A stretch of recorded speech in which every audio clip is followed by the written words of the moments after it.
Okay, para sa akin dahil hindi naman tayo ganun kagaling maglinis at sa dami ko na rin naging brand new na kotse before, then ngayon nagkaroon na naman ako ng brand new. So ito yung mga essential talaga na binili ko nung paglabas nung sasakyan ko sa kasa. So ito, number one dyan syempre yung dashcam. Yan, essential yan mga paps. Okay, malaki ang maitutulong sa inyo yan, lalo na pag may mga senaryo na aksidente, huli, matino ka naman mag-drive, maliligtas ka niyan. Okay. Then yung pangalawa, para sa akin kasi sa akin yung mga binibili ko kasing kotse, yung mga mid-range lang, hindi naman yung mga high-end. So isa dyan is ating leather seat. Yan.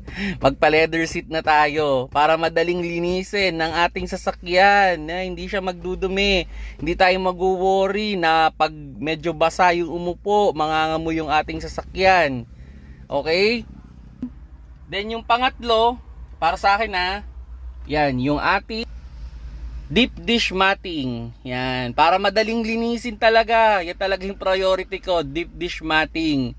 Isa yan sa mga maganda kong binibili talaga kasi pag nagka-car wash kasi, ang dali nyo lang talaga linisin, hindi ka mamumblema. Kasi pag pag napabayaan nyo yan, makita nyo, dumi-dumi na ng carpet, wala na, pangit na siya. Then, pang-apat, syempre, pinaka-importante dyan, yung pang-apat natin is, ito, yan, yung ating phone holder, para kung sakali magmamapa tayo, okay, wala tayong problema kung saan natin ilalagay yung ating cellphone. Mga paps, yun, sakali mang bibili kayo ng bagong kotse, yan ang sa tingin ko mga essential na dapat nyong bilhin para madaling linisin, safety,